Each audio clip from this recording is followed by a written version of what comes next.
ಇದು ಮಳೆಗಾಲದಲ್ಲಿ ಮಲೆನಾಡಿನಲ್ಲಿ ಸಿಗುವ ಉಪ್ಪಗೆಕಾಯಿ. ಮಲೆನಾಡಿಗರು ಇದನ್ನು ಮಳೆಗಾಲದಲ್ಲಿ ಬಂಗಾರ ಅಂತಲೇ ಭಾವಿಸ್ತಾ ಇದ್ರು. ಆದರೆ ಇವಾಗ 2025ರಲ್ಲಿ ಇದ್ರ ಬೆಲೆ ಆಕಾಶದಿಂದ ಭೂಮಿಗೆ ಕುಸಿದಿದೆ. ಹಾಗಾಗಿ ಇದನ್ನು ಇವಾಗ ಕೇಳೋರು ಗತಿ ಇಲ್ಲದೆ ಹಸಿ ಹಸಿಯಾಗಿ ಕೊಳ್ತು ಹೋಗ್ತಿದೆ. ಕೆಜಿಗೆ 50 ರೂಪಾಯಿ ಇರೋದ್ರಿಂದ ಯಾರೂ ಇದನ್ನು ಕೇಳೋರು ಗತಿ ಇಲ್ಲದೆ ಹಾಳಾಗಿ ಹೋಗ್ತಿದೆ.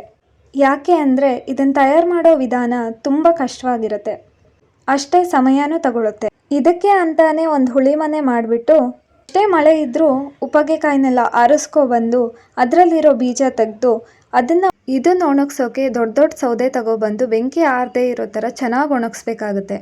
ಒಣಗಿಸಿದ್ಮೇಲೆ ಇದ್ರ ತೂಕ ಕಮ್ಮಿ ಆಗುತ್ತೆ. ಇಷ್ಟೆಲ್ಲ ಕಷ್ಟಪಟ್ಟು ಕೆಜಿಗೆ 50 ರೂಪಾಯಿ ಸಿಗ್ತಾ ಇರೋದ್ರಿಂದ ಇದನ್ನು ಕೇಳೋರು ಇವಾಗ ಗತಿ ಇಲ್ಲ. ನಮ್ಮೂರವ್ರ ಪ್ರಕಾರ ನೆಕ್ಸ್ಟ್ ಜನ್ರೇಷನ್ಗೆ ಇದ್ರ ಪರಿಚಯನೂ ಇರಲ್ಲ ಅಂತ ಹೇಳ್ತಿದ್ದಾರೆ. ನಾನು ನಿಮ್ಮ ಮಲ್ನಾಡ್ ಅತ್ತಿಗೆಮ್ಮ. Thank you.